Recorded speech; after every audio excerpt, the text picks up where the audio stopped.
Liza of Lambeth, a novel by Somerset Maugham. Part 2. Chapter 3. Liza and her mother were having supper. Mrs. Kemp was an elderly woman, short and rather stout, with a red face and grey hair brushed tight back over her forehead. She had been a widow for many years, and since her husband's death had lived with Liza in the ground-floor front room in which they were now sitting. Her husband had been a soldier, and from a grateful country she received a pension large enough to keep her from starvation, and by charring and doing such odd jobs as she could get, she earned a little extra to supply herself with liquor. Liza was able to make her own living by working at a factory. Mrs. Kemp was rather sulky this evening. "What was you doing this afternoon, Liza?" she asked. "I was in the street." "You're always in the street when I want you." "I didn't know as how you wanted me, Mother," answered Liza. "Well, you might have come to see. I might have been dead, for all you knew." Liza said nothing. "My rheumatics was that bad to die that I didn't know what to do with myself. The doctor said I was to be rubbed with that stuff he give me, but you won't never do nothing for me."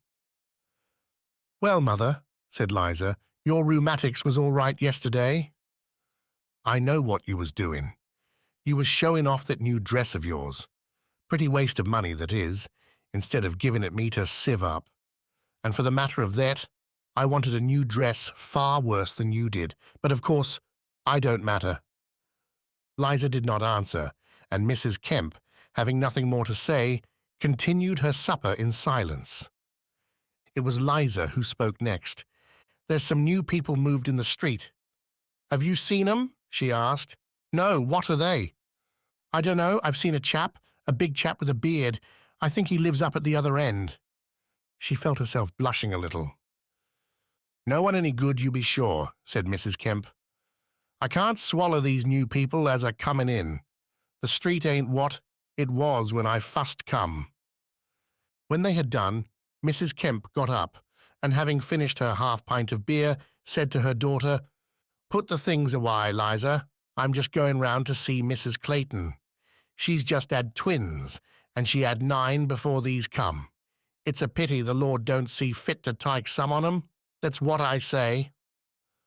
After which pious remark, Mrs. Kemp went out of the house and turned into another, a few doors up. Liza did not clear the supper things away as she was told, but opened the window and drew her chair to it. She leant on the sill, looking out into the street. The sun had set, and it was twilight. The sky was growing dark, bringing to view the twinkling stars.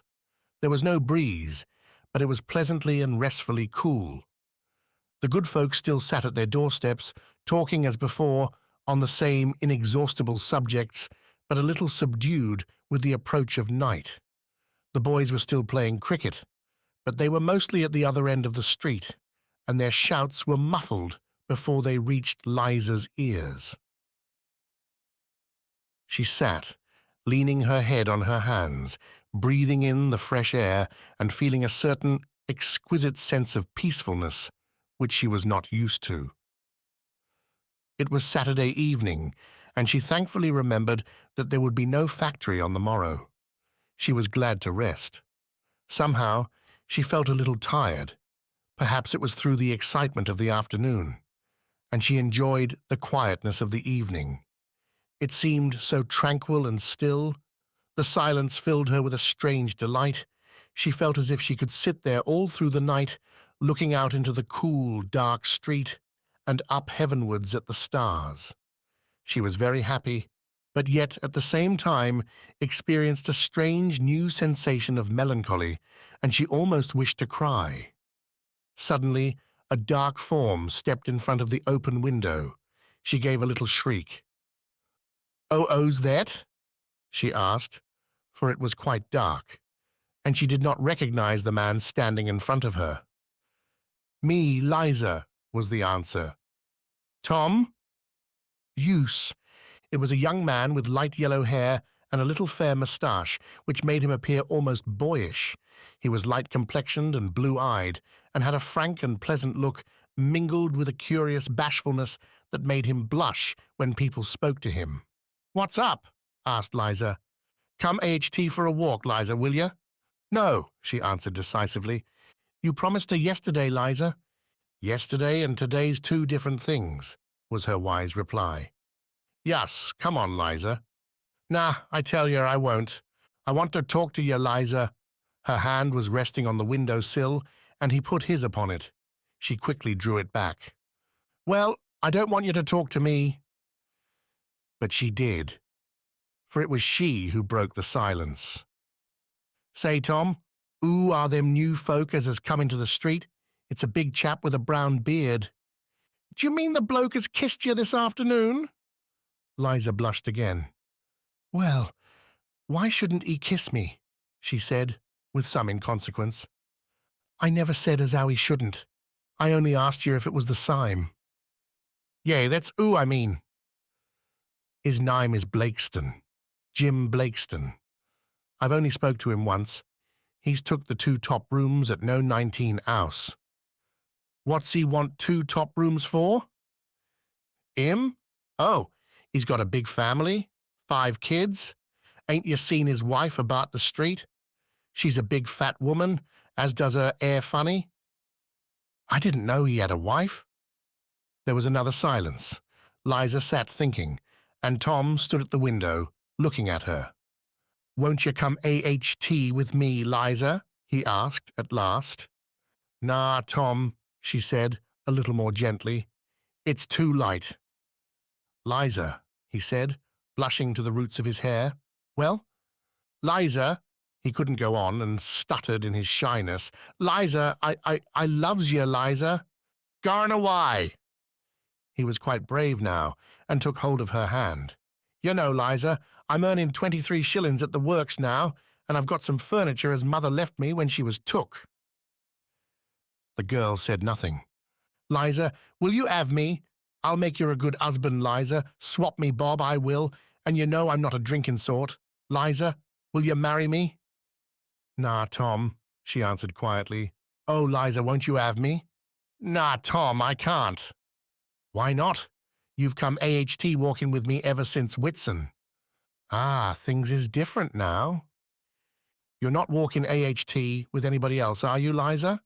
he asked quickly. "Nah, not that." "Well, why won't you, Liza? Oh, Liza, I do love you. I've never loved anybody as I love you." "Oh, I can't, Tom." "There ain't no one else?" "Nah." "Then why not?" "I'm very sorry, Tom, but I don't love you so as to marry you." "Oh, Liza." She could not see the look upon his face, but she heard the agony in his voice, and moved with sudden pity, she bent out, threw her arms round his neck, and kissed him on both cheeks. "Never mind, old chap," she said. "I'm not worth troubling about." And quickly drawing back, she slammed the window to and moved into the further part of the room. 4. Bank holiday was a beautiful day. The cloudless sky threatened a stifling heat for noontide, but early in the morning, when Liza got out of bed and threw open the window, it was fresh and cool. She dressed herself, wondering how she should spend her day. She thought of Sally going off to Chingford with her lover, and of herself remaining alone in the dull street with half the people away. She almost wished it were an ordinary work-day, and that there were no such things as bank holidays, and it seemed to be a little like 2 Sundays running, but with the second rather worse than the first. Her mother was still sleeping, and she was in no great hurry about getting the breakfast, but stood quietly looking out of the window at the house opposite. In a little while she saw Sally coming along. She was arrayed in purple and fine linen, a very smart red dress, trimmed with velveteen, and a tremendous hat, covered with feathers. She had reaped the benefit of keeping her hair in curl papers since Saturday, and her sandy fringe stretched from ear to ear. She was in enormous spirits. "Ulloa, Liza!" she called as soon as she saw her at the window. Liza looked at her a little enviously. "Ulloa," she answered quietly. I'm just going to the Red Lion to meet Harry. At what time do you start? The break leaves at 8:30 sharp. Why, it's only 8. It's only just struck at the church. Harry won't be there yet, will he? Oh, he's sure to be early. I couldn't wait. I've been witting about since 6:30. I've been up since 5 this morning. Since 5? What have you been doing? Dressing myself and doing my hair. I woke up so early. I've been dreaming all the night about it. I simply couldn't sleep. Well, you are a caution, said Liza. Bust it. I don't go on the spree every day. Oh, I do hope I shall enjoy myself. Why, you simply don't know where you are, said Liza, a little crossly. Don't you wish you was coming, Liza? Asked Sally. Nah, I could if I liked, but I don't want tear. You are a cough drop. That's all I can say. Catch me refusing when I have the chanced. Well, it's done now. I ain't got the chanced any more. Liza said this with just a little regret in her voice. Come on down to the Red Lion, Liza, and see us off, said Sally. No, I'm damned if I do, answered Liza with some warmth. You might as well. Perhaps Harry won't be there, and you can keep me company till he comes, and you can see the horses. Liza was really very anxious to see the break and the horses and the people going, but she hesitated a little longer. Sally asked her once again. Then she said, All right, I'll come with you and wait till the bloomin' old thing starts. She did not trouble to put on a hat, but just walked out as she was and accompanied Sally to the public house which was getting up the expedition. Although there was still nearly half an hour to wait, the break was drawn up before the main entrance. It was large and long, with seats arranged crosswise, so that 4 people could sit on each, and it was drawn by 2 powerful horses, whose harness the coachman was now examining. Sally was not the first on the scene, for already half a dozen people had taken their places, but Harry had not yet arrived. The 2 girls stood by the public door, looking at the preparations. Huge baskets full of food were brought out and stowed away. Cases of beer were hoisted up and put in every possible place, under the seats, under the driver's legs, and even beneath the brake. As more people came up, Sally began to get excited about Harry's non-appearance. I say, I wish he'd come, she said. He is light. And then she looked up and down the Westminster Bridge Road to see if he was in view. Suppose he don't turn up. I will give it him when he comes for keeping me witting like this. Why, there's a quarter of an hour yet, said Liza, who saw nothing at all to get excited about. At last, Sally saw her lover and rushed off to meet him. Liza was left alone, rather disconsolate at all this bustle and preparation. She was not sorry that she had refused Tom's invitation, but she did wish that she had conscientiously been able to accept it.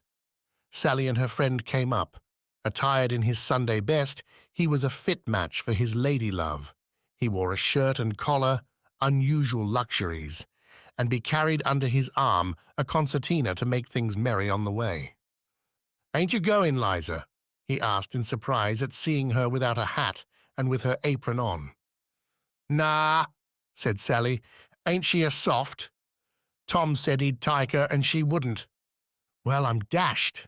Then they climbed the ladder and took their seats, so that Liza was left alone again. More people had come along, and the brake was nearly full. Liza knew them all, but they were too busy taking their places to talk to her. At last Tom came. He saw her standing there and went up to her. Won't you change your mind, Liza, and come along with us?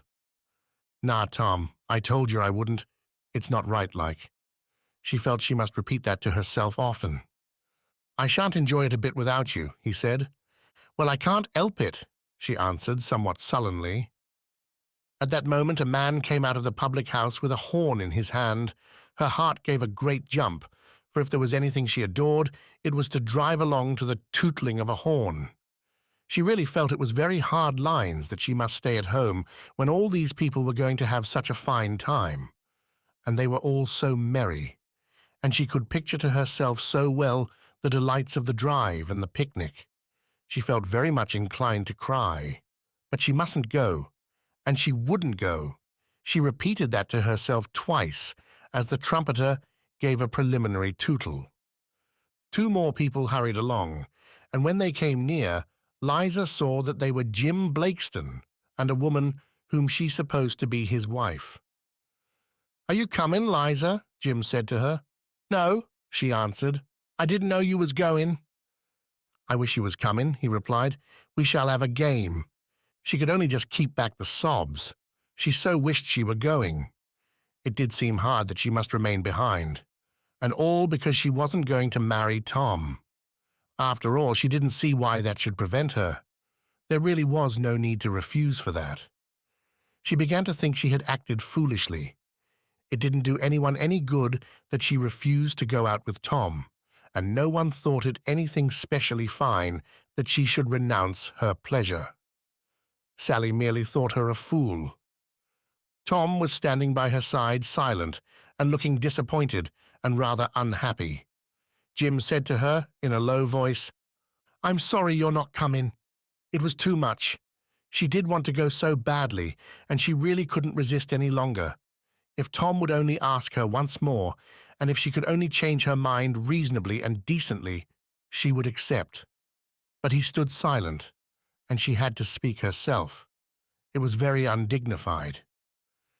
"You know, Tom," she said, "I don't want to spoil your day." "Well, I don't think I shall go alone. You'd be so precious slow." Supposing he didn't ask her again, what should she do? She looked up at the clock on the front of the pub and noticed that it only wanted 5 minutes to the half-hour.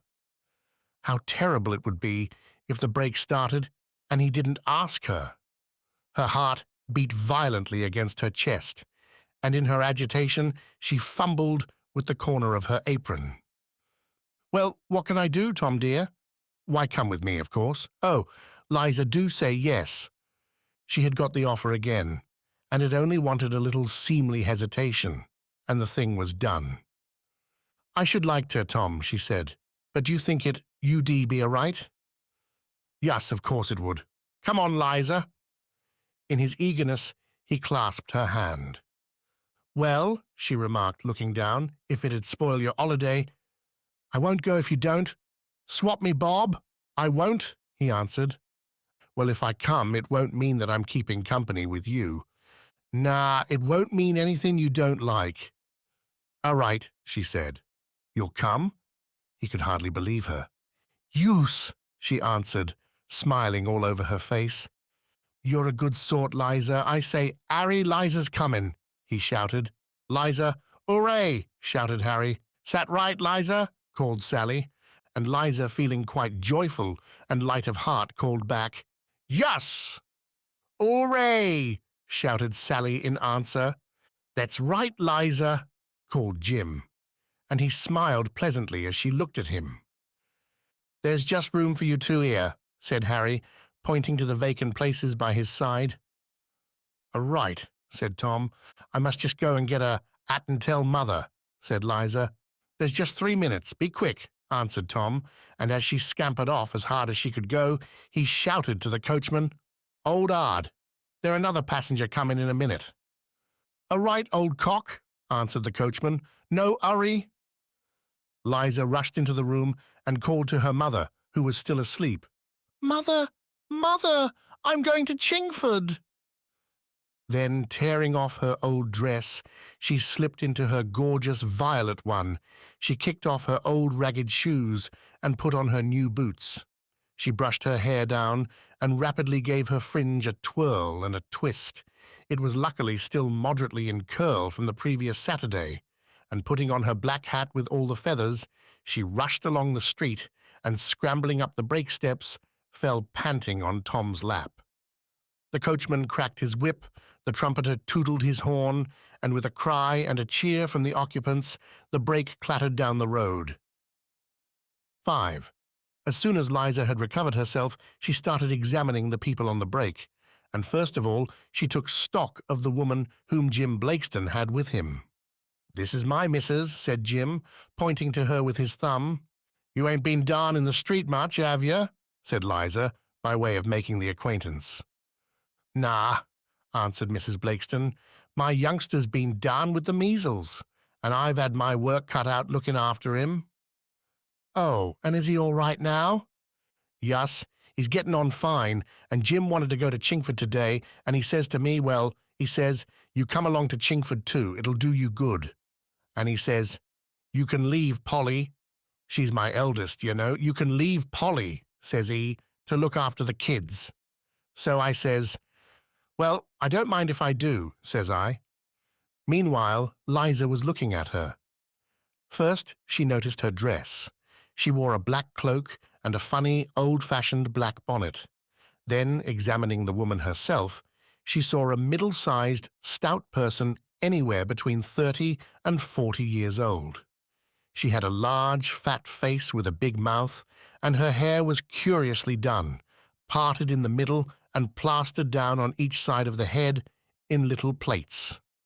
One could see that she was a woman of great strength, notwithstanding evident traces of hard work and much childbearing.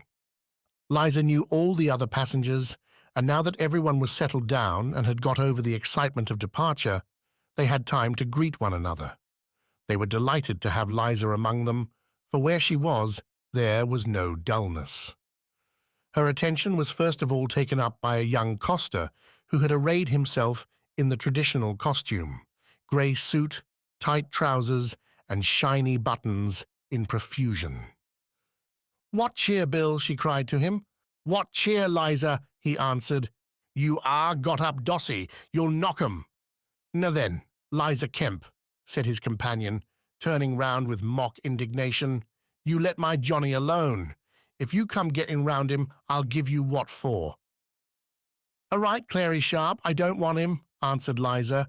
"I've got one of my own, and that's a good handful, ain't it, Tom?" Tom was delighted, and unable to find a repartee in his pleasure, gave Liza a great nudge with his elbow. "Ooh, I say," said Liza, putting her hand to her side. "Take care of my ribs, you'll break 'em." "Them's not your ribs," shouted a candid friend. "Them's your whalebones you're afraid of breaking." "Gone." "Have you got whalebones?" said Tom, with affected simplicity, putting his arm round her waist to feel. "Nah, then," she said, "keep off the grass. Well, I only wanted to know if you'd got any." "Gone. You don't get round me like that." He still kept as he was. "Nah, then," she repeated, "take your'n away. If you touch me there, you'll have to marry me." "That's just what I wants to do, Liza." "Shut it," she answered cruelly, and drew his arm away from her waist. The horses scampered on, and the man behind blew his horn with vigour. "Don't bust yourself, governor," said one of the passengers to him when he made a particularly discordant sound. They drove along eastwards, and as the hour grew later, the streets became more filled and the traffic greater. At last they got on the road to Chingford and caught up numbers of other vehicles going in the same direction: donkey shays, pony carts, tradesmen's carts, dog carts, drags, brakes, every conceivable kind of wheel thing, all filled with people, the wretched donkey dragging along 4 solid ratepayers, to the pair of stout horses easily managing a couple of score. They exchanged cheers and greetings as they passed, the Red Lion brake being noticeable above all for its uproariousness. As the day wore on, the sun became hotter, and the road seemed more dusty and threw up a greater heat. "I am getting 'ot," was the common cry, and everyone began to puff and sweat. The ladies removed their cloaks and capes, and the men, following their example, took off their coats and sat in their shirt-sleeves. Whereupon ensued much banter, of a not particularly edifying kind, respecting the garments which each person would like to remove, which showed that the innuendo of French farce is not so unknown to the upright, honest Englishman as might be supposed. At last came in sight the halfway house, where the horses were to have a rest and a sponge down. They had been talking of it for the last quarter of a mile, and when at length it was observed on the top of a hill, a cheer broke out, and some thirsty wag began to sing "Rule Britannia," whilst others burst forth with a different national ditty, "Beer, glorious beer." They drew up before the pub entrance, and all climbed down as quickly as they could. The bar was besieged, and potmen and barmaids were quickly busy drawing beer and handing it over to the eager folk outside. The idyll of Corydon and Phyllis. Gallantry ordered that the faithful swain and the amorous shepherdess should drink out of one and the same pot. "Hurry up, and have your whack," said Corydon, politely handing the foaming bowl for his fair one to drink from. Phyllis, without replying, raised it to her lips and drank deep. The swain watched anxiously. "Here, give us a chance," he said, as the pot was raised higher and higher, and its contents appeared to be getting less and less.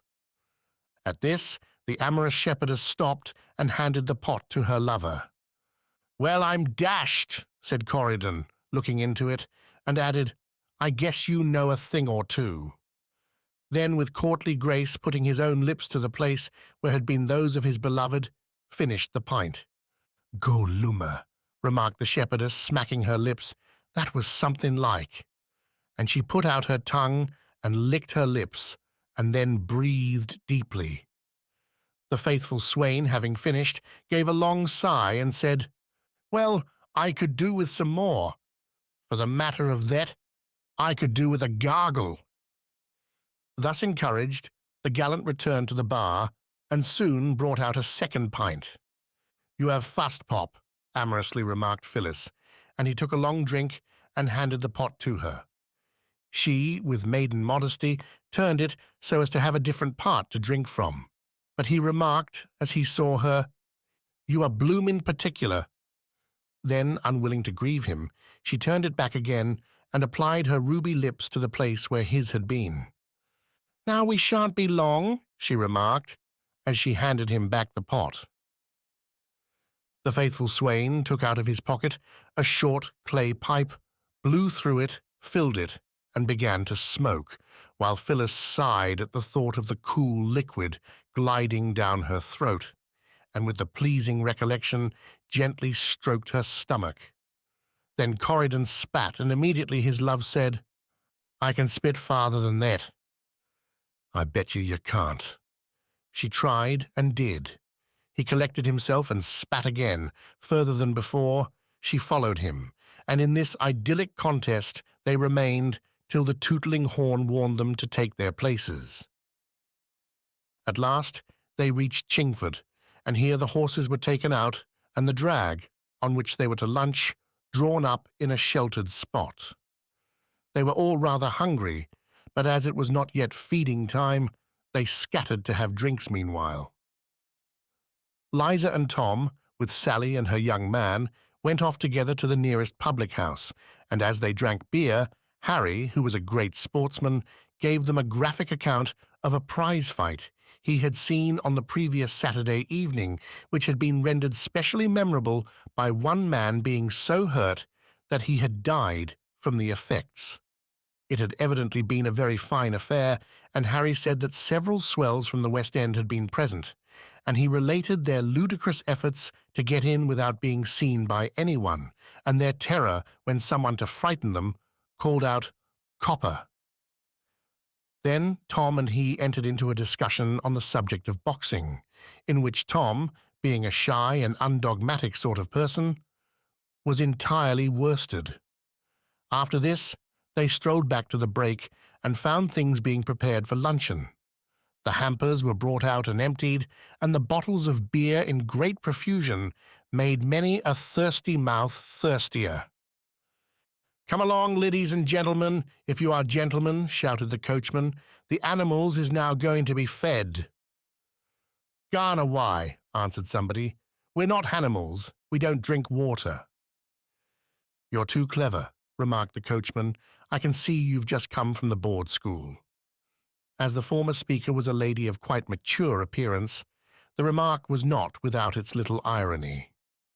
The other man blew his horn by way of grace, at which Liza called out to him, "Don't do that, you'll bust, I know you will, and if you bust, you'll quite spoil my dinner." Then they all set to: pork pies, saveloys, sausages, cold potatoes, hard-boiled eggs, cold bacon, veal, ham, crabs and shrimps, cheese, butter, cold suet puddings and treacle, gooseberry tarts, cherry tarts, butter, bread, more sausages, and yet again pork pies.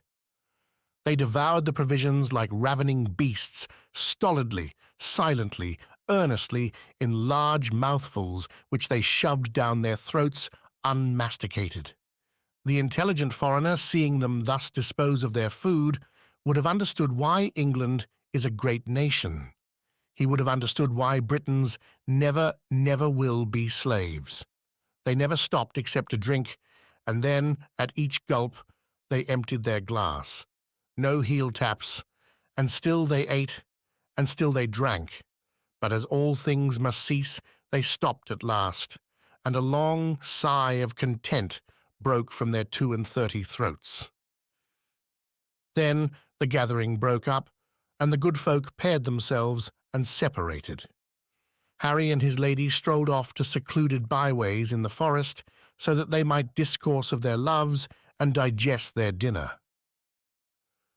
Tom had all the morning been waiting for this happy moment.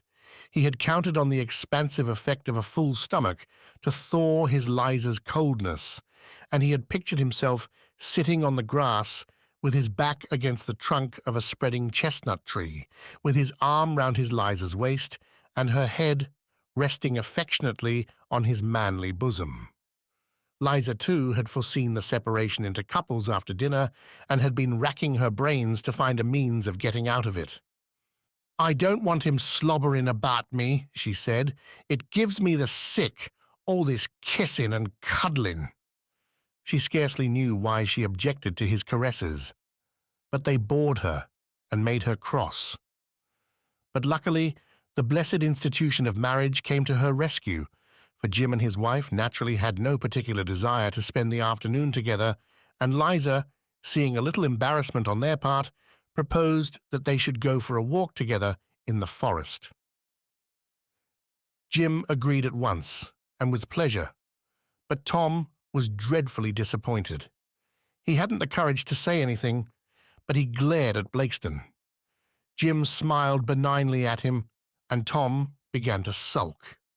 Then they began a funny walk through the woods.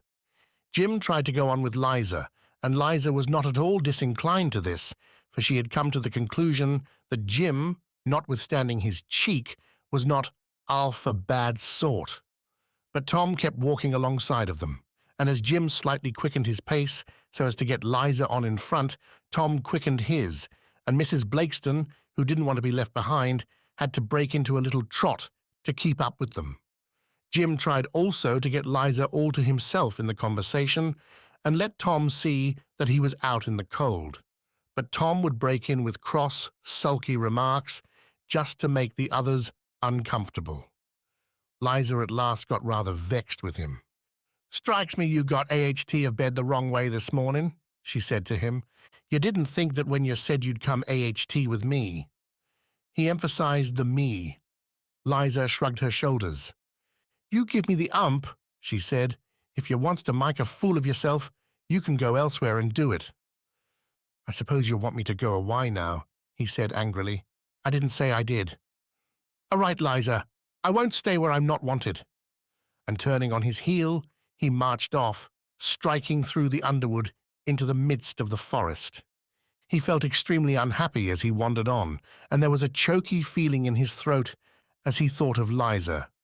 She was very unkind and ungrateful, and he wished he had never come to Chingford. She might so easily have come for a walk with him instead of going with that beast of a Blakeston. She wouldn't ever do anything for him, and he hated her. But all the same, he was a poor foolish thing in love, and he began to feel that perhaps he had been a little exacting and a little forward to take offence. And then he wished he had never said anything, and he wanted so much to see her and make it up. He made his way back to Chingford, hoping she would not make him wait too long. Liza was a little surprised when Tom turned and left them. "What has he got the needle abate?" she said. "Why, he's jealous," answered Jim with a laugh. "Tom jealous?" "Yes, he's jealous of me."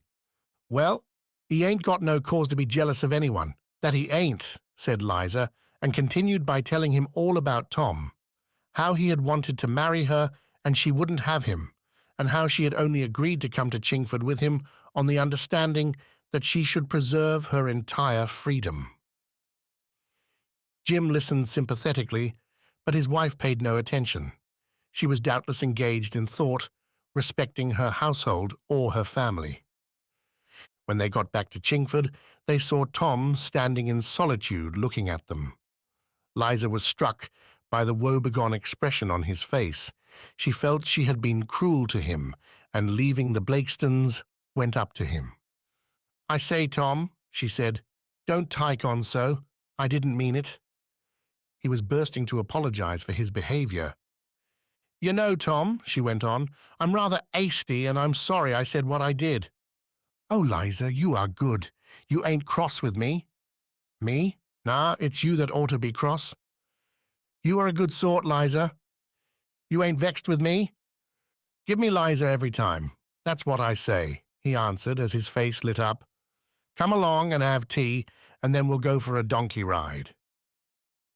The donkey ride was a great success. Liza was a little afraid at first, so Tom walked by her side to take care of her.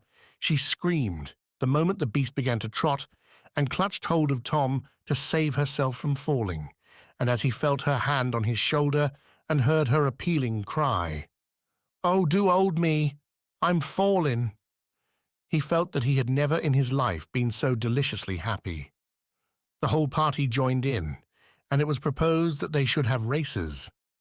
But in the first heat, when the donkeys broke into a canter, Liza fell off into Tom's arms, and the donkeys scampered on without her.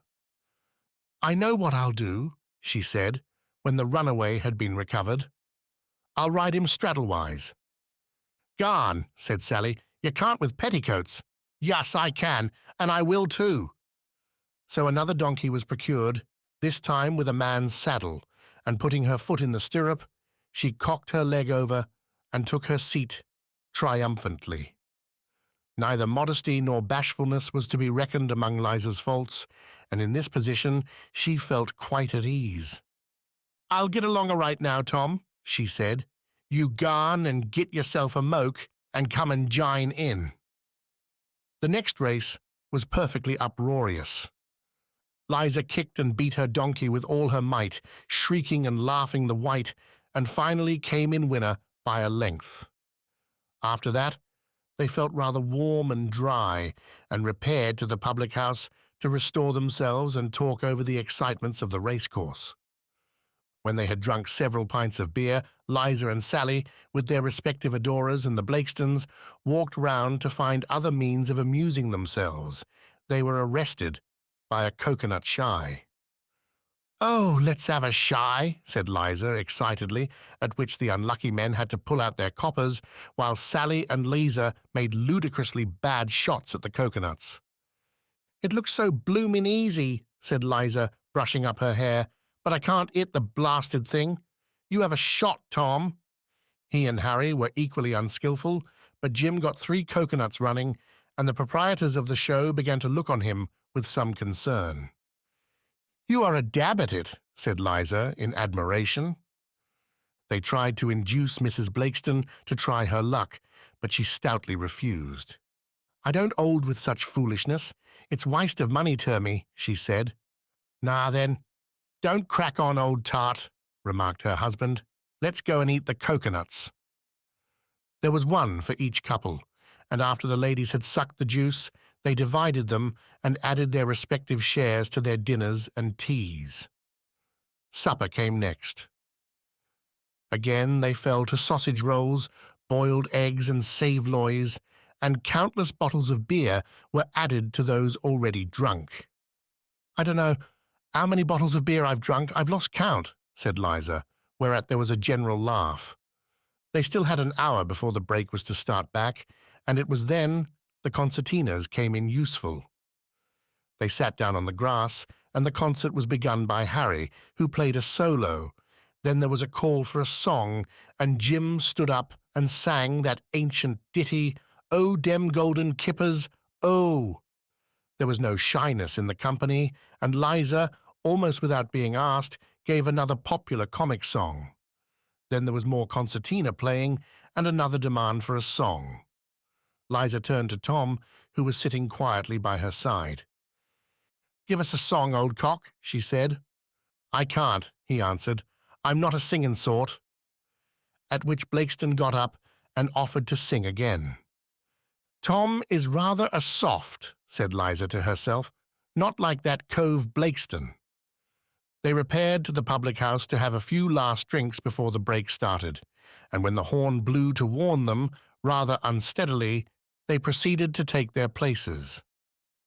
Liza, as she scrambled up the steps, said, "Well, I believe I'm boozed."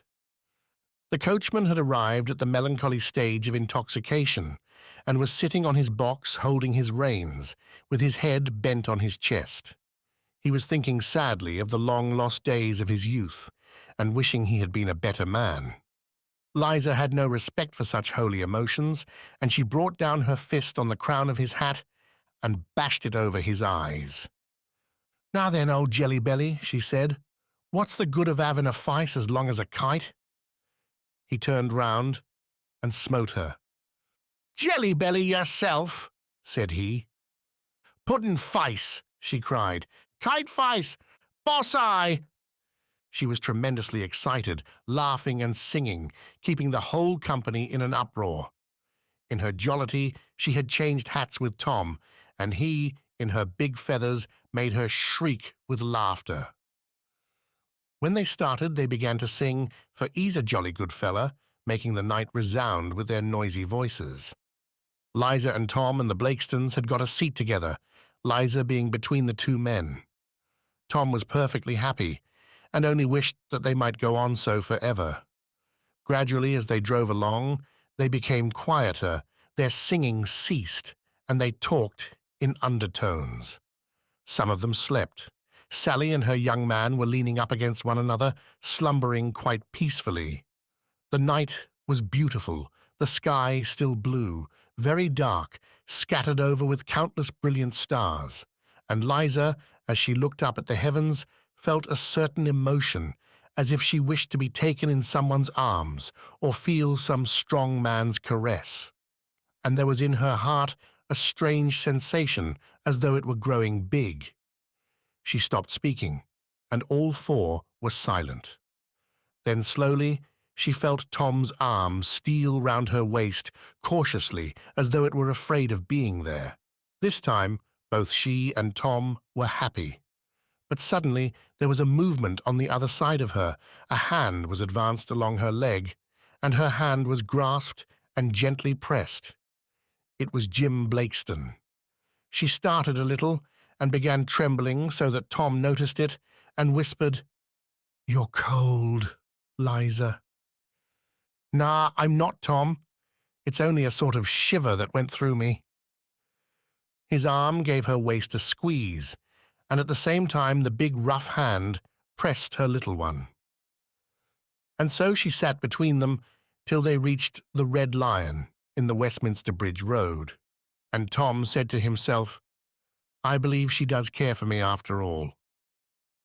When they got down, they all said good night, and Sally and Liza, with their respective slaves and the Blakestons, marched off homewards. At the corner of Vere Street, Harry said to Tom and Blakeston, "I say, you blokes, let's go and have another drink before closing time." "I don't mind," said Tom, "after we've took the gals 'ome." "Then we shan't have time. It's just on closing time now," answered Harry. "Well, we can't leave 'em here." "Yus, you can," said Sally. "No one'll run away with us." Tom did not want to part from Liza, but she broke in with, "Yus, go on, Tom. Sally and me'll get along all right, and you ain't got too much time." "Yus, good night, Harry," said Sally to settle the matter. "Good night, old gal," he answered. "Give us another slobber." and she, not at all unwilling, surrendered herself to him while he imprinted 2 sounding kisses on her cheeks. "Good night, Tom," said Liza, holding out her hand. "Good night, Liza," he answered, taking it, but looking very wistfully at her. She understood, and with a kindly smile lifted up her face to him. He bent down, and taking her in his arms, kissed her passionately. "You do kiss nice, Liza," he said, making the others laugh. "Thanks for taking me out, old man," she said as they parted. "A right, Liza," he answered, and added, almost to himself, "God bless you." "Uloa, Blakeston, ain't you comin'?" said Harry, seeing that Jim was walking off with his wife instead of joining him and Tom. "Nah," he answered. "I'm going home. I've got to be up at 5 tomorrow." "You are a chap," said Harry, disgustedly, strolling off with Tom to the pub while the others made their way down the sleeping street. The house where Sally lived came first, and she left them. Then, walking a few yards more, they came to the Blakestons, and after a little talk at the door, Liza bade the couple good night and was left to walk the rest of the way home. The street was perfectly silent, and the lamp-posts far apart threw a dim light which only served to make Lisa realize her solitude. There was such a difference between the street at midday, with its swarms of people, and now, when there was neither sound nor soul besides herself, that even she was struck by it. The regular line of houses on either side, with the even pavements and straight cemented road, seemed to her like some desert place, as if everyone were dead, or a fire had raged and left it all desolate. Suddenly she heard a footstep. She started and looked back. It was a man hurrying behind her, and in a moment she had recognized Jim. He beckoned to her, and in a low voice called, "Liza!" She stopped till he had come up to her. "What have you come aid again for?" she said. "I've come out to say good night to you, Liza," he answered. "But ye said good night a moment ago." "I wanted to say it again, properly." "Where's your missus?" "Oh, she's gone in. I said I was dry and was going to have a drink after all.